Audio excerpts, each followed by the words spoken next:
네. 그래서 방금 우리가 275페이지 부가가치세 정리분계까지 마쳤습니다. 그래서 그 밑에 풀이 보시면은 우리가 작업했던 내용과 일치할 거예요.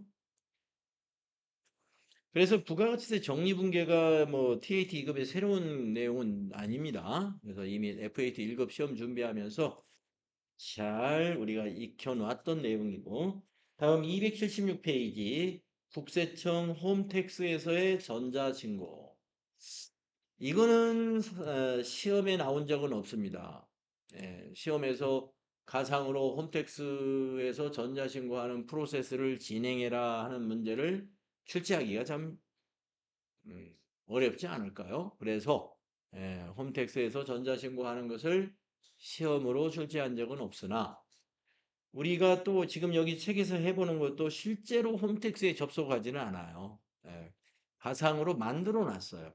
이렇게 이렇게 이렇게 진행하는 것이다. 그래서 여기에서 이제 우리가 앞으로 혹시라도 여러분들이 이제 실제로 여러분이 쓰는 프로그램에서 전자신고를 부가가치세를 전자신고를 한다라고 하면은, 이런 식으로 진행을 하는구나 하는 것을 어, 여기에서 그 더존 스마트 A에서 하는 방법을 한번 체험을 해 보시는, 가상 체험 해 보시는 경험을 갖는다. 한번 해보시면은 나중에도 유사하게 어떤 프로그램에서도 이와 유사한 절차로 진행이 되겠죠. 자, 수행과제를 보면서 우리 차례대로 이 수행과제와 풀이를 보면서 차례대로 하면 되겠습니다. 자, 제1기 부가가치세 애정신고를 국세청 홈택스 전자신고를 이용하여 수행하시오. 그러면은 지금은 우리가 1기 확정거를 작성을 해놨는데요. 자, 부가가치세 신고서에 가셔가지고 기간을 일기 예정업거를 하라고 그랬어요. 기간을 1월부터 3월 말일로 기간을 입력하시고 정기신고에서 엔터해서 이 부분입니다.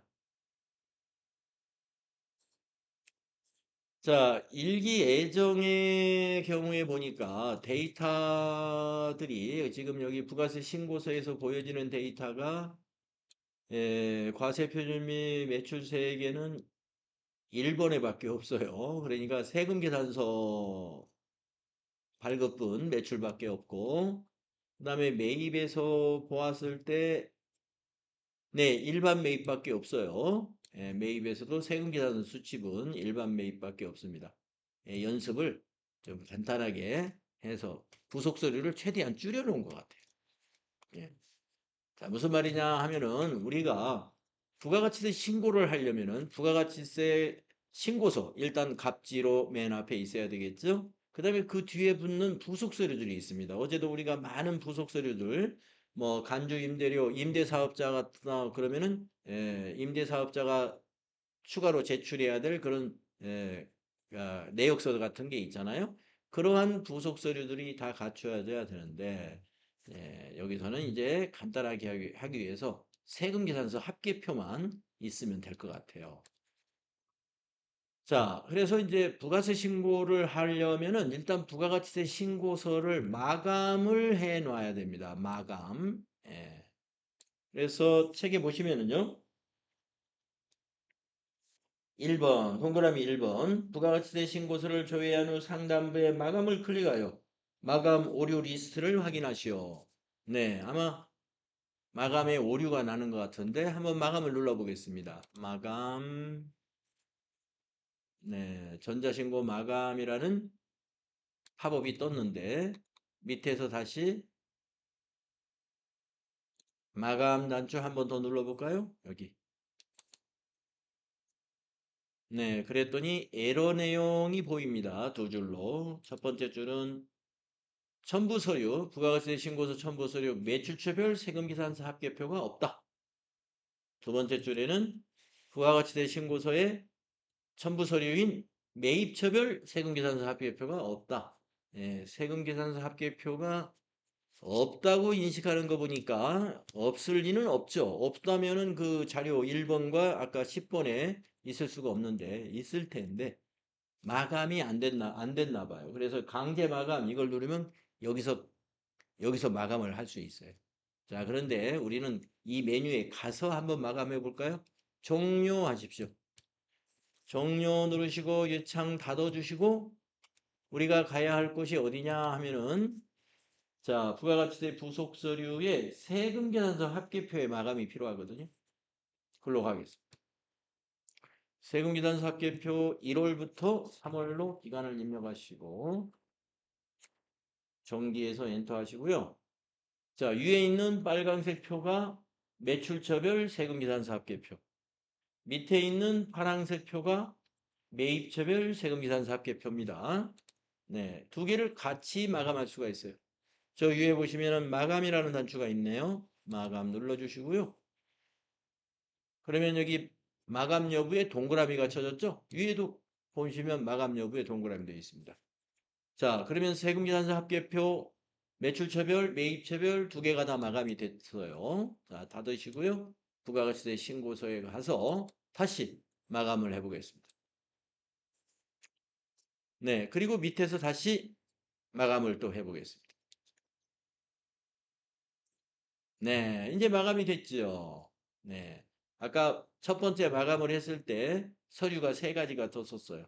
부가가치세 신고서, 매출처별 세금계산서 합계표, 매입처별 세금계산서 합계표 이렇게 세 개가 떴었습니다.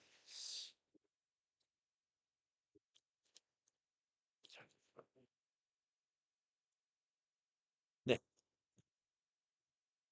그래서 지금 우리가 마감을 어디까지 했냐면요. 수행풀이 우리 수행과제 풀이의 1번, 2번 거쳐가지고 3번까지 우리가 했습니다. 부가가치세 신고서를 마감하는 작업까지 마쳤고요. 그 다음에 이제 4번 할 차례예요. 여러분 277페이지에 4번이 자, 이제 마감이 끝났으면 해야 될 일이 뭐냐? 부가가치세 전자신고라는 메뉴에 들어가서 제작을 해야 한다 이거예요. 이 제작이라는 걸 하게 되면은 우리 이 신고서 서식으로 만들어지는 거거든요. 예, 우리가 인쇄 버튼을 눌렀을 때 세무 서식이 있었죠? 그 서식으로 제작이 이루어져 가지고 ERS 데이터라는 그 C 드라이브의 ERS 데이터라는 폴더에 이 도전 스마트 A 같은 경우에 거기에 파일로 저장이 된다. 예. 자, 그러면 우리가 부가가치세 전자신고에 가가지고 요 제작을 한번 해보도록 하겠습니다. 자, 전체 메뉴 회계 전체 메뉴에 가시면요. 전자신고라는 메뉴는 여기에서 찾아보셔야 되는데 여기에 있습니다. 부가가치세 전자신고. 네, 여기서부터 밑으로 쭉 이제 세 단계를 할 거예요. 여기서부터 세 단계가 뭐냐면 전자신고, 그 다음에 국세청 전자신고 변환, 그 다음에 국세청 전송 요 단계를 진행을 할 겁니다. 자, 그러면 부가가치세 전자신고 메뉴에 들어가 가지고 데이터 드라이브를 내 컴퓨터를 선택해야 되겠죠. 내 컴퓨터 해주시고 기간은 우리가 1월부터 3월 기간으로 아까 마감을 해 놓은 거고요. 정기신고 엔터 하십니다. 자, 그러면은 내 컴퓨터에서 이와 같이 서식명 세 가지가 나오죠. 네. 자, 여기에서 위에 보시면은 제작이라고 하는 게 있어요. 예. 제작을 하면은 이것이 C 드라이브의 ERS 데이터라는 곳으로 제작 내용이 저장된다 이 말이에요. 자, 위에 제작 눌러볼까요? 네, 그러면 지정하신 경로에 저장되었습니다. 네, 확인 눌러보시면 네, 실제로 저장이 됐습니다. 다음 작업이 무엇인지 다음 페이지로 넘어가서 동그라미 5번 작업을 보시죠. 제작이 된 것을 국세청 전자신고 변환을 클릭해 가지고 확인을 누른 다음에 변환 대상 파일을 아까 그 ERS 데이터라는 홀더를 지정을 해 가지고 그것을 선택해서 변환을 해 주어라 하는 겁니다. 그런 다음에 홈택스 아이디와 그 다음에 비밀번호를 입력해야 되겠죠? 그런 다음에 다음을 클릭해서 진행을 한다. 그래서 여기서부터는 이제 국세청 전자신고 변환이라는 이 작업부터는 홈택스에서 일어나는 작업이에요. 홈택스 일어나는 작업을 그림으로 이렇게 그려서 가상으로 우리가 볼 수 있는 것입니다. 자, 그러면 이제 전체 회계 메뉴에 가서 이번에는 어디로 가느냐? 국세청 전자신고 변환 여기 실무교육용이라고 되어 있죠? 그 메뉴로 들어가십시오. 그럼 이게 이제 홈택스예요. 홈택스에 그 인증 과정을 거쳐서 지금 들어왔다. 자, 그러면 여기 지금 유의사항 뭐 이런 거 가상으로 만들어 놓은 거니까요. 확인 눌러서 읽어봤다 하고 확인 눌러보십시오. 그러면 지금 위에 보시면은 유형 선택이 부가가치세 전자신고하느냐 원천징수 이행 상황을 전자신고하느냐 이게 두 가지를 선택할 수 있는데요. 우리가 부가가치세 신고는 일기 예정, 일기 확정, 2기 예정, 2기 확정 1년에 4번 전자신고 하겠죠. 원천징수 이행사항 신고서는 매달 하는 거예요. 매달. 자, 아직 원천징수에 대한 것은 우리가 이론만 여러분이 인터넷 강의로 원격 수업으로 들으셨고 지금 실습은 조금 요 부가세 끝나고 나서 이제 실습을 하게 될 겁니다. 자, 부가가치세 신고 클릭하시고 밑에서 신고 파일 찾기 이걸 클릭하는 거예요. 변환 대상 파일 신고 파일 찾기를 클릭을 해서 내 컴퓨터에 C 드라이브에 ERS 데이터라는 홀더가 이렇게 검색이 돼야 되겠죠? 클릭을 해요. 그리고 아래에 확인 뭐 이런 게 있나요? 확인이 있네요. 확인 단추를 누르면 이 지금 밑에 파일이 검색이 됐습니다. 2026-0129.101이라는 파일 요겁니다. 요거. 요게 조금 전에 저장된 그 파일이에요. 이걸 마우스로 이렇게 선택을 해주세요. 선택을 하시고 보면 밑에 한 개의 파일이 선택되었다라는 안내가 나오죠. 그 옆에 변환하기를 눌러줍니다.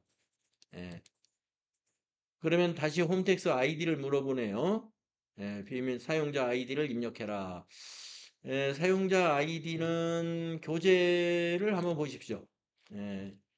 우리가 이렇게 약속을 해놨어요. 일자 4개를 아이디로 하겠다 하고 자, 그러니까 여러분도 똑같이 1111을 아이디로 사용하십시오.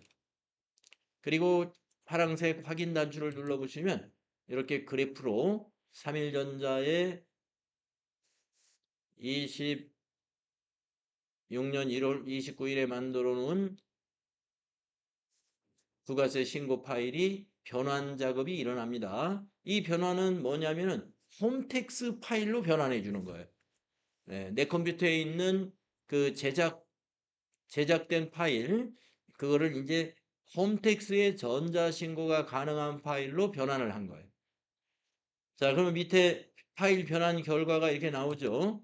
2016 1월 뭐 날짜하고 뒤에.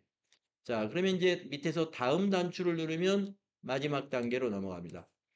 다음 단추를 누르면 부가가치세 정기신고 오류 자료 조회라는 게 나오는데요. 오류 자료 없죠? 안 나와야 되겠죠? 다음 단추를 다시 눌러 주십시오.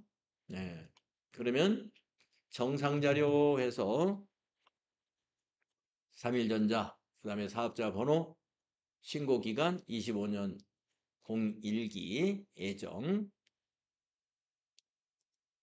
그리고 표준 서식명, 과세표준 6억 원, 차가감 납부할 세액이 2,949만 원 이런 식으로 대표 숫자만 여기 보이는군요. 그러면 이제 정상 자료 조회를 마쳤으므로 여기 왼쪽 메뉴에 지금 오류 자료 거쳐서 정상 자료까지 온 거거든요. 여기서 요 순서대로 좀 내려온 거예요. 맨 밑에 전송을 해서 끝내면 됩니다. 자, 맨 밑에 전송하라기라는 왼쪽 측면에 있는 메뉴 클릭하시고 신고서 전송하고 나오면 여기 밑에 신고서 전송하기 부가라는 단추를 누릅니다. 예. 그리고 생성 연월을 1월로 하시고 사업자 번호를 여기다 입력을 해서 조회 단추를 누르겠는데요. 우리 삼일전자의 사업자 번호 어떻게 되느냐 하면은 이렇게 됩니다. 11381 21111. 예, 그걸 입력합시다. 113 81 21111 113 81 21111 조회하시게 되면 밑에 이렇게 조회 결과가 나타나고 현재 전송은 미전송 상태다 하고 보이겠죠. 전체 한 건 조회 중 한 건을 선택했습니다 라고 나오고요. 오른쪽에 전송을 누르면 신고가 끝납니다. 네, 전송을 누르니까 부가가치세 전자신고 접수 결과 하고 나오고 뭐 이것을 캡처해 놓거나 아니면 인쇄해 놓는다든가 하실 수도 있겠고요. 뭐 그냥 놔둬도 상관이 없습니다. 네. 이렇게 전자신고가 이루어진다는 거죠. 그래서 미리 잘 철저하게 잘 작성만 해놨으면 마감 절차를 잘 거친 다음에 제작을 하고 제작한 다음에 변환해서 또 검토, 오류 있는 거, 그다음에 오류가 없는 정상 파일 확인한 다음에 전송으로 마무리가 된다. 네. 이런 프로세스가 있다는 것을 여러분이 아시고요. 이 부가가치세 전자신고는 이와 같이 세무회계 프로그램에서 직접 부가세 신고를 할 수 있는 그러한 프로세스가 있다 하는 거 알고 계시면 되겠습니다. 자, 전부 닫아주시면 되겠습니다.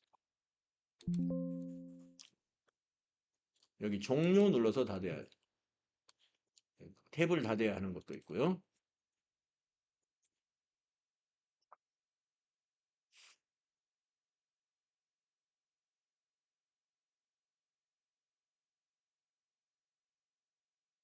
네, 279페이지에 출제 예상 평가 문제라는 것이 있습니다만은 이것 또한 우리가 FAT 1급에서 장부 조회하는 것들이 충분히 여러분 연습이 됐기 때문에 이건 나중에 기출문제 풀 때 또 나오니까 그냥 넘어가도 되겠습니다. 이렇게 해서 이제 부가가치세 시험 준비라고 그럴까요? TAT 2급의 부가가치세 실무 수행을 마무리하고 이제 다음 제3장으로 넘어가시게 되는데 제3장이 바로 소득세입니다.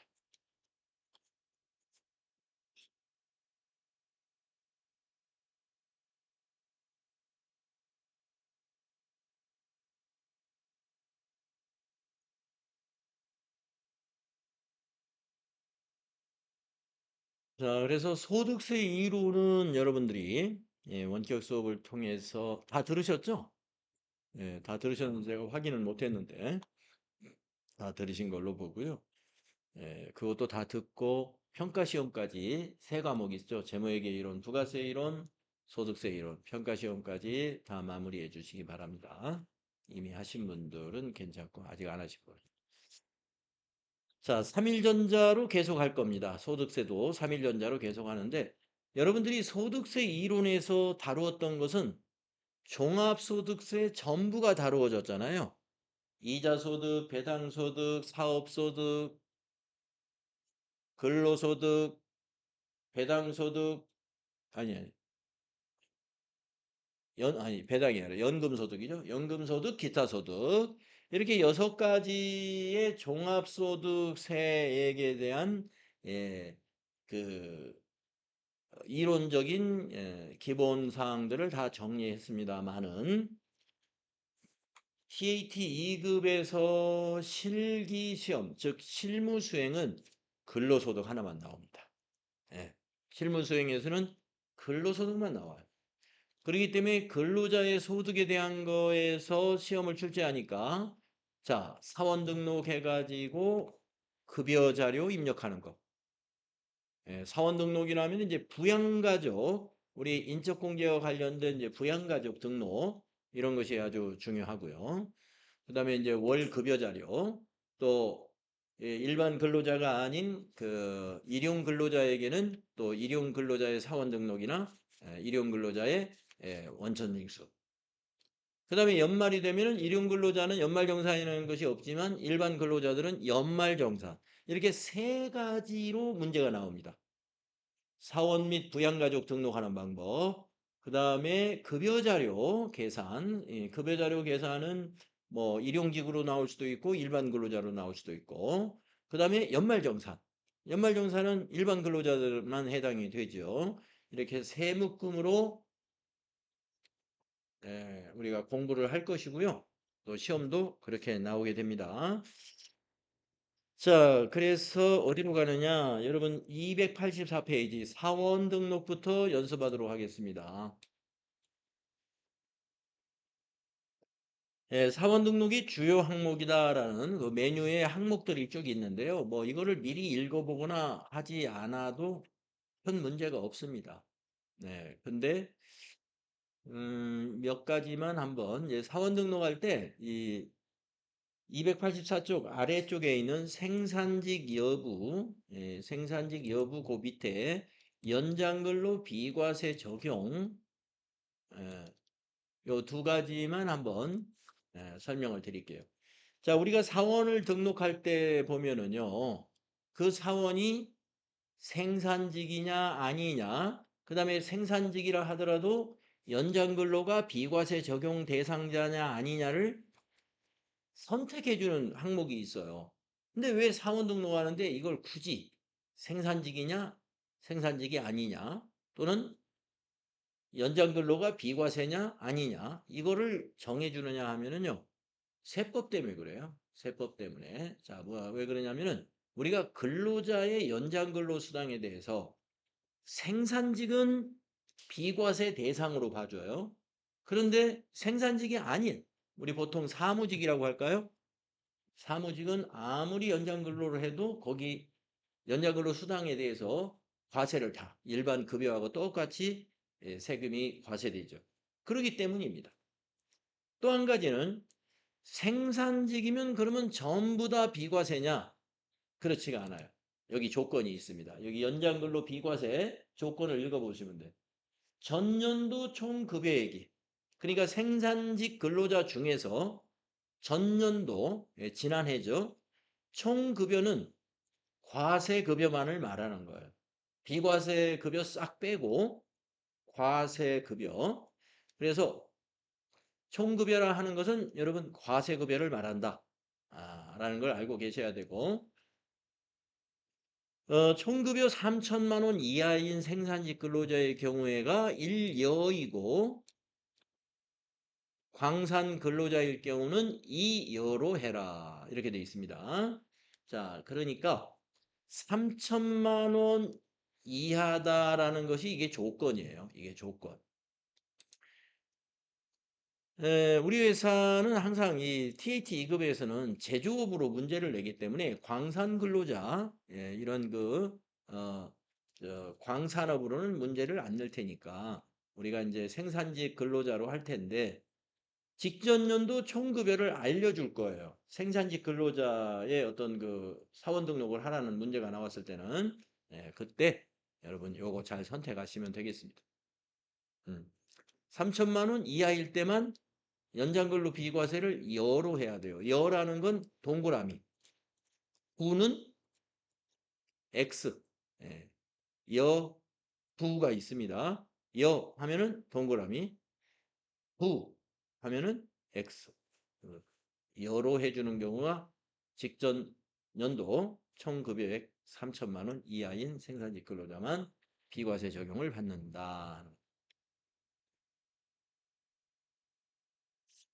자, 그 다음에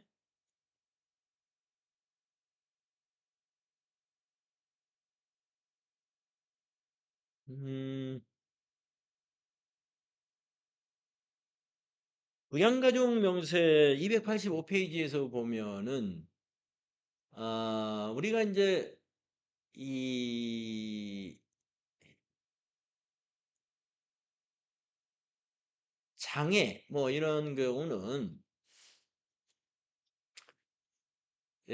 프로그램이 자동으로 인식할 수가 없어요. 부양가족 중에 뭐 아니면 본인이 근로자 본인이 장애인이다. 또는 뭐 부양가족 중에 어떤 뭐 배우자나 또는 직계 존속 중에 어머니나 아버지가 만약에 장애가 있다라고 했을 때 장애를 자동으로 인식할 수는 없는 거잖아요, 프로그램에서. 그래서 수동으로 우리가 입력을 해주는데 장애인은 코드가 세 가지가 있어요. 장애인 복지법 하면 1번, 국가유공자 관련된 장애인 그러면 2번, 그 다음에 중증 환자 그러면 3번 이렇게 돼 있어요. 이제 요거는 그 프로그램 하단에 메시지에 안내가 되기는 하겠습니다만은 장애를 입력할 때는 장애인 복지법에 의한 장애인인지 국가유공자 관련 법에 의한 장애인인지 그 다음에 중증 환자 뭐 치매 환자라든지 되게 이제 나이가 많은 사람들이 병원에 이렇게 오랫동안 입원해 있는 사람들이 다 중증 환자죠. 그럴 때는 이제 3번 이렇게 돼 있죠.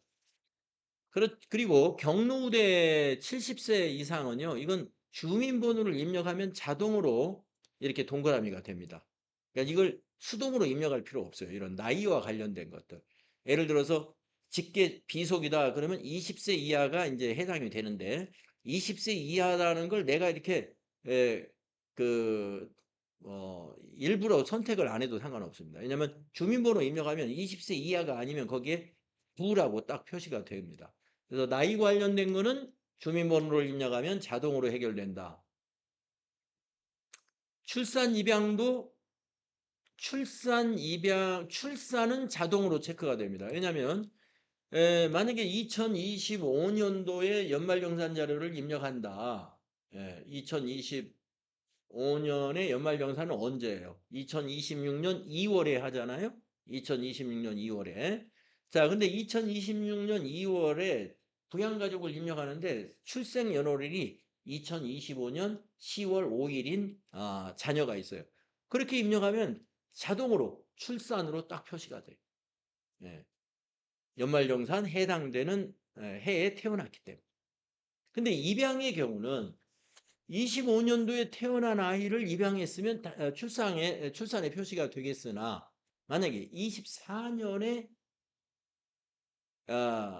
태어난 아이를 25년에 입양했다 하면 벌써 한 달이 아니죠. 1년이 지났잖아요.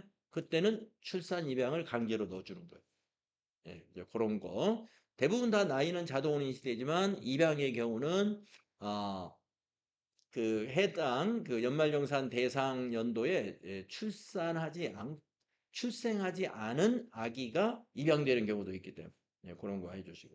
그 다음에 요 자녀 세액공제라는 거에서도요, 우리가 이제 자녀 세액공제 대상 나이가 만 8세 이상 20세까지만 자녀 세액공제를 적용해 주거든요. 만 8세부터 20세까지. 그래서 이것도 주민번호를 입력하면은 자녀의 주민번호를 입력하면 자녀세액공제 대상이 되는 자리에 동그라미가 자동으로 표시가 돼요. 그러니까 우리가 이것도 주민번호만 입력하면 되니까 크게 신경 쓸 것이 없습니다. 이런 거 알고 계시는데 또 그러면은 왜 7세까지는 안 해주느냐? 만 7세까지는 그 자녀 수당을 지급받기 때문에 그래요. 한 자녀당 월 10만 원씩인가요? 예. 주민센터에서 지급이 되고 있습니다. 그렇기 때문에 세액공제를 반영을 안 시켜줘요. 7살까지는. 그래서 만 8세 이상만 근로자 소득에 대해서 자녀 세액공제를 적용해 준다.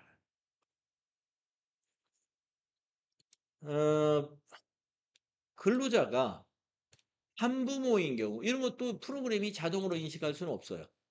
그래서 소득자 본인이 한부모다 그러면은 한부모의 체크를 해 줘야 됩니다. 다만 한부모의 요건은요. 배우자가 없는 자여야 되고 또 배우자가 없는 자, 미혼자도 그러면 배우자가 없잖아요. 예. 그러니까 배우자가 없다고 해서 다 한부모가 아니고 자녀가 있어야 돼요. 20세 이하인 자녀가 있을 때. 자, 자녀가 있기는 있는데 30세인 자녀가 있어요. 그건 한부모 아닙니다. 예, 20세 이하인. 네, 요런 것들 우리가 이제 확인해 가면서 예, 부양가족 등록을 하게 될 겁니다. 네, 그다음에 다음 페이지로 넘어가 보면은 이거 여러분들 그 이론 공부할 때 이거 공부하셨죠? 기본 공제 한 명당 150만 원입니다 하는 거. 예. 기본 공제 대상자가 이렇게 있다는 것도 우리 이론 때 이거 여러분들 이 표 기억나시죠? 예. 본인, 배우자, 직계존속, 형제자매, 직계비속, 위탁아동, 수급자 등이라는 예, 기본공제 대상자입니다. 네, 여기 기본공제 대상자에서 빠진 사람이 대표적으로 누구냐면은 이모, 고모, 즉 부모의 형제, 자매들 기본공제 대상자가 될 수 없죠. 예. 만약에 이모, 고모가 기초생활 수급자라면은 나하고 같이 동거하면서 내가 부양하고 있다. 그렇다면 돼요. 예, 그런데 이모 고모가 다 예, 사촌들하고 같이 이렇게 사촌 형제들이 있고 즉 이모 고모도 자녀가 있고 예, 기초생활 수급자가 아니라면은 예, 우리의 예, 기본공제 대상자는 될 수 없다. 예, 그런 거. 자, 근데 이제 본인은 나이나 소득을 볼 필요가 없어요. 그런데 전체적으로 보면 다 뭐를 봅니까? 본인을 제외한 배우자, 직계존속, 형제자매, 직계비속, 위탁아동까지도 소득이 있으면 기본공제 대상이 안 된다 이런 얘기입니다. 예, 소득이 있는 부양가족은 기본공제 대상자가 안 됩니다. 소득이란 무엇이냐? 그때 우리 이론 때 배우셨죠? 연간 소득 금액 합계가 100만 원 이상이면 초과면 소득이 있는 자예요. 근로소득만 있는 자에게는 혜택을 주어서 총 급여가 500만 원 초과하면은 소득이 있는 자예요. 500만 원, 총급여 500만 원 이하까지는 소득이 없는 자. 그리고 근로소득이 아닌 다른 소득이 있는 자는 100만 원 이하. 예, 연간 소득 금액이. 여러분 소득 금액이라는 것은 총 수익 금액이 아닙니다. 예를 들어서 사업 소득이 있는 사람으로 예를 들면요. 사업을 하는 사람은 매출액이 100만 원 이하라는 말이 아니에요. 자, 사업소득 금액이라는 건 뭐냐면 당기순이익이에요. 당기순이익. 우리 재무회계로 말하면 당기순이익. 근데 소득세 신고할 때는 당기순이익으로 신고하는 게 아니라 그 소득 금액으로 신고해요. 예, 소득 금액. 그러니까 소득세법상 우리가 사업소득으로 인정되는 것과 또 수익과 비용에서 인정되는 것과 인정되지 않는 것이 좀 있단 말이에요. 그래서 세무조정을 통해 가지고 당기순이익하고 반드시 일치하지는 않습니다만은 대체로 비슷합니다. 그래서 소득 금액이라는 것은 만약에 사업소득자다 그러면은 매출액이 100만 원 이하여야 된다 이 말이 절대 아니고 당기순이익이 100만 원 이하여야 된다. 예, 그런 이야기입니다. 기타 소득도 마찬가지예요. 기타 소득도 만약에 아버지가 내가 모시고 있는 아버지가 있는데 근로자인데 내가 근로자인데 아버지가 있어요. 아버지가 강연을 어쩌다 한 번씩 나가는데 이번에 강연 나가가지고 200만 원을 받아왔어요. 강연료를. 그러면 기타 소득은 200만 원입니다. 근데 소득 금액은 어떻게 계산해요? 강연료는 60%가 필요 경비로 인정받을 수가 있어요. 인정해 준단 말이에요. 60%를.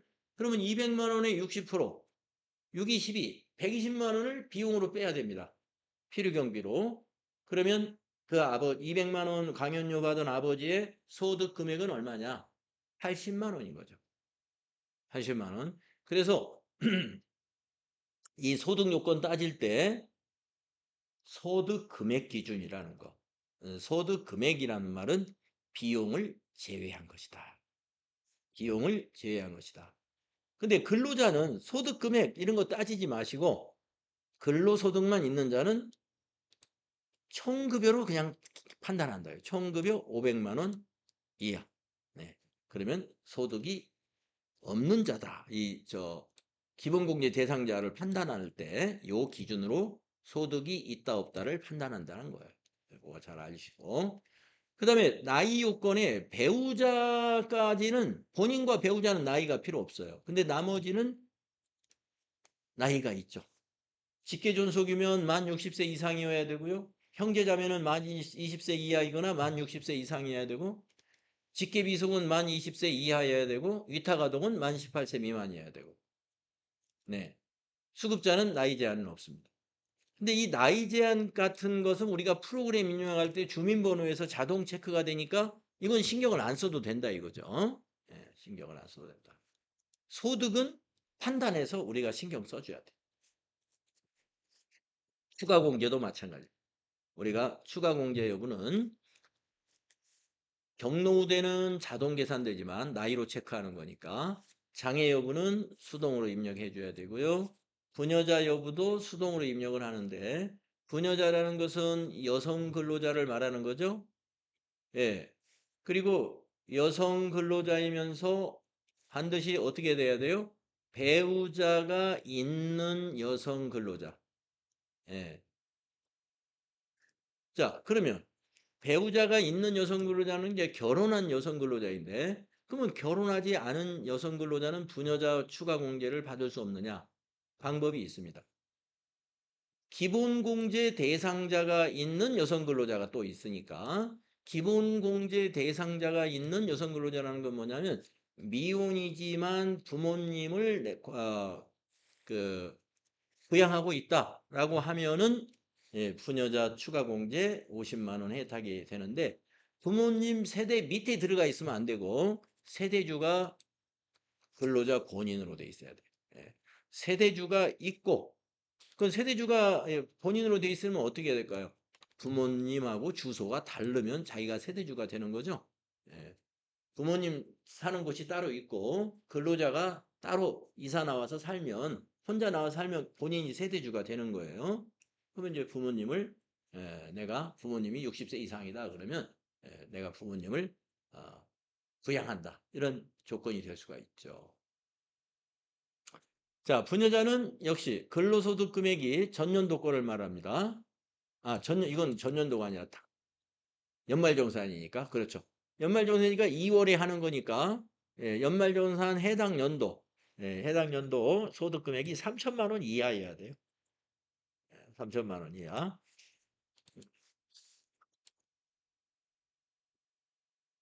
자, 그래서 이러한 조건들, 추가 공제 조건들, 여러분 다 이론 때 배운 내용들입니다. 그래서 이런 것 등을 참고해서 우리가 이제 사원 등록, 부양가족 등록을 할 것입니다. 그 옆에 또 표가 있는데 기본공제 대상자의 소득 요건 판단. 네, 뭐 아주 세밀하게 여기 설명을 해놨습니다만은 이미 아까 제가 중요하게 설명을 드렸어요. 소득 금액 기준이다. 소득 금액 기준. 네, 그래서 어, 그 기준으로 알고 계시면 되고요. 아까 그 강연료를 제가 예를 들었죠. 이 기타 소득에서 네, 그 기준으로 판단하시면 되고 이걸 좀 세부적으로 풀어놓은 거라고 보시면 되겠습니다. 자, 요 정도 정리하고요. 우리가 다음 시간에 이제 사원 등록을 네 명 거를 해볼 거예요. 사원과 부양가족 등록을. 그래서 좀 쉬었다가 다음 시간에 예, 사원 등록과 부양가족 등록 연습을 하겠습니다. 쉬었다 하죠.